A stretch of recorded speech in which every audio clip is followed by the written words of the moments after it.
जय श्री कृष्ण।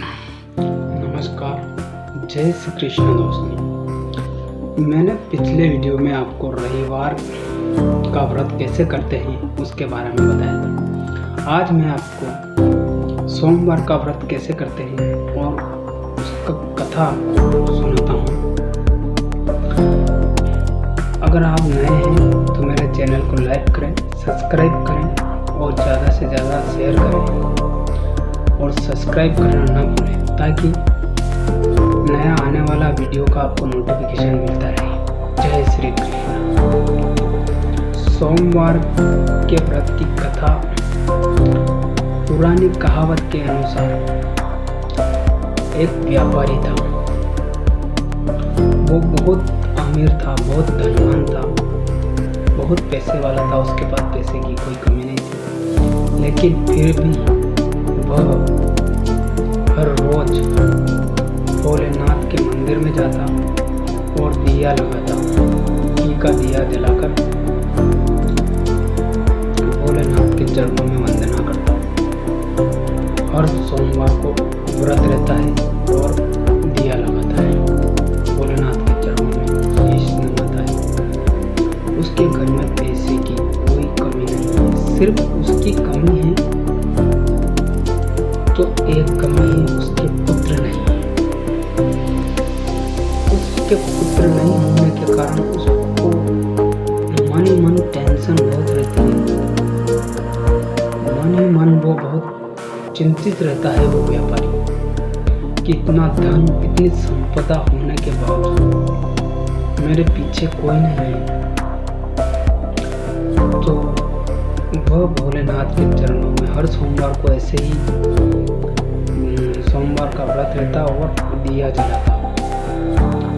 तो माता पार्वती प्रसन्न हो गई और भोलेनाथ से कहा कि हे भोलेनाथ, इस व्यापारी को पुत्र प्रदान करें। ये बात सुनकर भोलेनाथ ने बोला कि नहीं, इस व्यापारी के पुराने बुरे कर्मों की वजह से इसको यह सजा मिल रही है, इसलिए इसको पुत्र प्राप्त नहीं हो सकता। लेकिन जिस तरह वो व्यापारी हर सोमवार को व्रत रहता और दिया जलाता भोलेनाथ के, उसी प्रकार माता पार्वती ने भी शिव जी से कहा कि हे भोलेनाथ, मुझे इस व्यापारी की ये परिस्थिति देखा नहीं जाती, तो आप कृपा करके इसको एक पुत्र प्राप्ति का वरदान दें। तो भोलेनाथ मान गए। भोलेनाथ वैसे ही सब जानते हैं, सीधे साधे हैं। भोलेनाथ जल्दी मान जाते हैं। तो माता पार्वती के कहने पर भोलेनाथ मान गए और भोलेनाथ ने उस व्यापारी को स्वप्न में जाकर कहा कि मैं तुम्हें एक पुत्र प्राप्ति का वरदान देता हूँ, लेकिन वो पुत्र जो होगा वो उसकी अल्प आयु, मतलब वो 16 वर्ष की आयु में ही उसकी मृत्यु हो जाएगी। फिर थोड़े दिन बाद उस व्यापारी के पुत्र को तो घर में खुशियां मनाई गई, हर्षोल्लास, मिठाइयाँ, धन धान सब बांटे गए। लेकिन उसके बाद भी उस व्यापारी को वह टेंशन खाए जा रहे थे कि उस पुत्र की अल्प आयु है, वो 16 वर्ष की आयु में ही मर जाए। वो उसको टेंशन थी। वो फिर सोमवार का व्रत करता और भोलेनाथ के चरणों में घी का दिया लगाता और पूजा अर्चना करता हर सोमवार। तो जब उसके पुत्र की 12 वर्ष की आयु हुई तो उसके पुत्र को उस व्यापारी ने उसके मामा के साथ में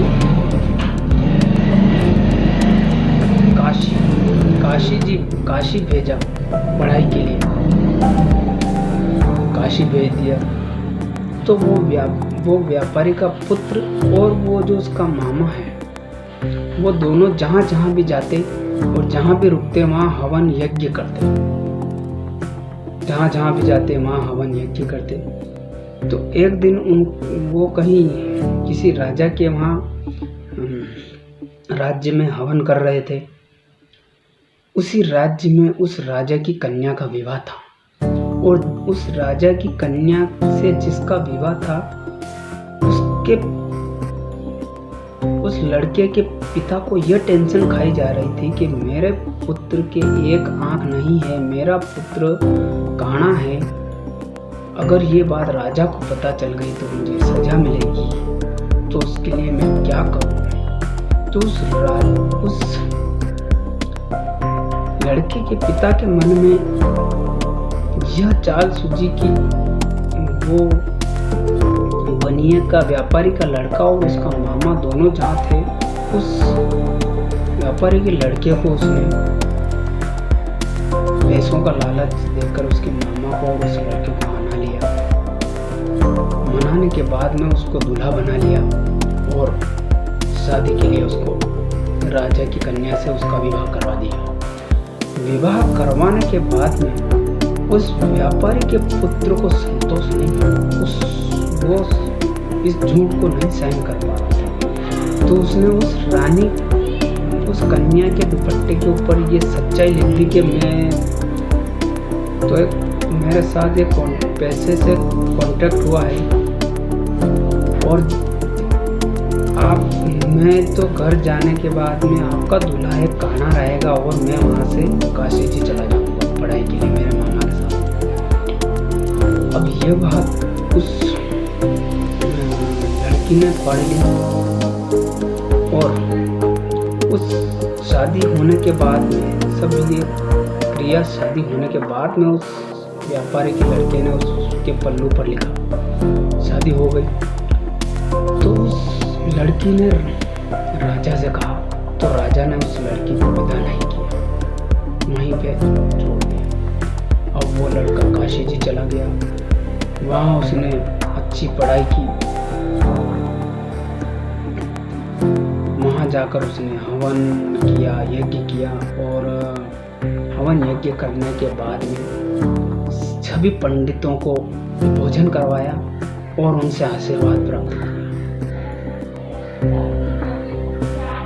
तो उससे और उस टाइम उसका 16 वर्ष की आयु पूर्ण हो गई थी।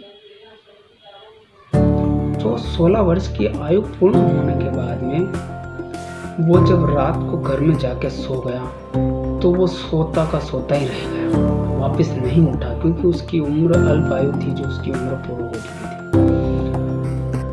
थी। सुबह जब हुई उसका मामा उसे उठाने गया तो उठा नहीं, तो मामा रोने लगा, चिल्लाने लगा, हाय राम, हरे प्रभु आए। और आसपास के पड़ोसी सब इकट्ठा हो चुके थे। तो इस बात से उस वहीं पर भोलेनाथ और पार्वती मनुष्य की योनि में वहीं से गुजर रहे थे, मतलब मानव के शरीर धारण करके वो उसी तरह काशी में ही घूम रहे थे। उसी समय वहां पर पार्वती ने उसकी मामा की आवाज सुनी, तो पार्वती ने भोलेनाथ से कहा, है भोलेनाथ, मुझे इसकी पीड़ा, उसकी रोने की आवाज सहन नहीं हो रही है प्रभु, कुछ कीजिए प्रभु। बहुत पार्वती ने बहुत निवेदन किया भोलेनाथ को, तो भोलेनाथ सीधे साधे भोले भंडारी है। तो उन्होंने उसकी बात सुनकर उसके मामा के पास वहाँ जाकर देखा, तो उन्होंने देखा कि यह तो वही लड़का है जिसकी अल्प आयु थी, पर भोलेनाथ ने उसको पूर्ण मतलब आजीवन लंबी आयु का वरदान दे दिया और उसे जीवित कर दिया और वो जीवित हो गया और भोलेनाथ और वहाँ से चले गए। उसके बाद में उसका मामा और वो लड़का दोनों गांव की तरफ रवाना हुए, मतलब उस व्यापारी के पास जाने लगे। और उधर वो व्यापारी टेंशन में था कि मेरा पुत्र की तो आयु हो गई, उसकी मृत्यु के समाचार आने वाले हैं, ऐसा वो टेंशन में था। ऐसा सोचते सोचते उसको सूचना मिल गई, इधर उसको सूचना मिली कि मेरा पुत्र जीवित है और उसने शादी कर ली है। और इधर ये व्यापारी और उसका व्यापारी का लड़का और उसके मामा जी दोनों उस राजा के वहाँ पहुँचे, उस राजमहल में पहुँचे और उस लड़की से वापस उस राजा की कन्या से के साथ में राजा ने उन दोनों को बहुत सा धन देकर उन दोनों को वहाँ से विदा किया। और यह बात भी उस व्यापारी को पता चल गई और वो वहाँ खुश हो चुका था। और इधर राजा के यहाँ से उन दोनों को विदा होने के बाद वो दोनों घर गए। उसके बाद उस व्यापारी को फिर भी टेंशन थी कि उसकी मृत्यु के समाचार नहीं मिले, वो जिंदा है अभी भी, जो कि उसकी 16 वर्ष की आयु समाप्त हो चुकी है और उसकी शादी भी हो चुकी है।